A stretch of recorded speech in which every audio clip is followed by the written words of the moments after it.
Well, first off, if you guys are not aware, I am a huge fan of the Blackbird.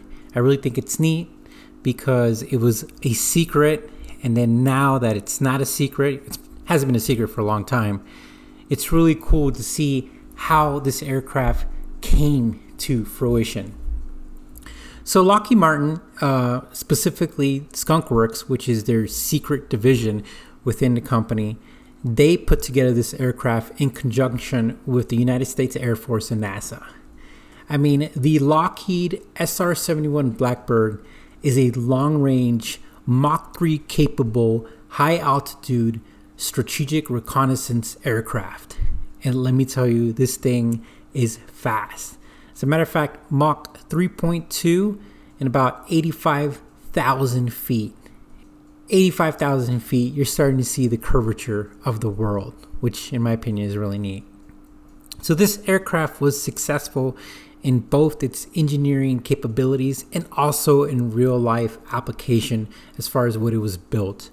Of course, there's a lot of classified stuff we won't know, but it is without a doubt been recognized both by the Department of Defense and everybody else that they got some good information. And if you know anything about war, or if you know anything about battle or decisions, information is always key. Unfortunately, sometimes when you're dealing with aviation, stuff happens. You know, you're working against gravity, even though you have the best engineering teams and you try to mitigate all the risks, things occur. Unfortunately, on June 17 of 1970, the SR-71 Alpha tail number 61-790, codenamed Super Skater, was conducting a air refuel operation. And what that is essentially when an aircraft is being refueled during the air. You could YouTube a couple videos and you could see that in action. It's really neat. But in this particular situation, Lieutenant Colonel Brown and his RSO Major Jarvis were in the middle of an air fuel operation with the SR-71, and they started to experience some anomalies like a jerk in the flight stick and something that felt like turbulence. And then all of a sudden, the aircraft collided with the fueler, the tanker, the KC-135Q tanker. Lieutenant Colonel Brown and Major Jarvis ejected, and they survived the crash. I believe there was an injury of broken legs, but they did survive.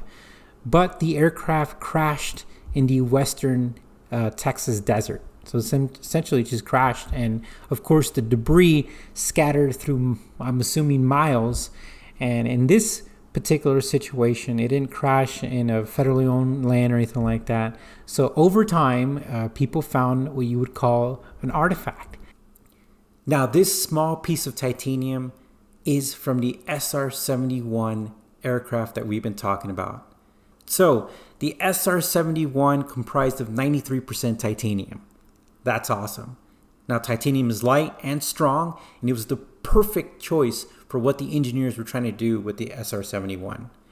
A fun fact is that during that time, titanium was not easy to come up on, and it also wasn't easy to manufacture and process. So it wasn't a straightforward task. The engineers really had to pave the way of how to make titanium for an aircraft application, especially when it comprised of 93%. And also sourcing it was also an obstacle and came with the fun story. America sourced the titanium for the SR-71 from Russia, which is ironic since we were in the Cold War during that era. And America said that we needed it for something else because you could only imagine what Russia would feel like if we were getting the materials to build a spy plane to ultimately possibly spy on them. So there's a lot of irony there. I'm going to take the following paragraph from WisconsinMetalTech.com. The primary titanium alloy used in the SR-71 was 13% vanadium, 11% chromium, and 3% aluminum. Both chromium and aluminum form thermally stable oxide layers on the outer skin of the metal, which prevents oxygen from diffusing further in the metal and causing it to become more brittle, which raises the maximum operating temperature of the metal. So essentially, they were able to use some awesome chemistry and put some thought into making the titanium even more suitable for the application of heat, because heat was the biggest issue for the SR-71 at those speeds and altitudes. And these aviation artifacts are really neat for aviation nerds like myself, because you get to kind of keep a piece of history, especially in the way I look at it is I have a piece of an incredible aircraft.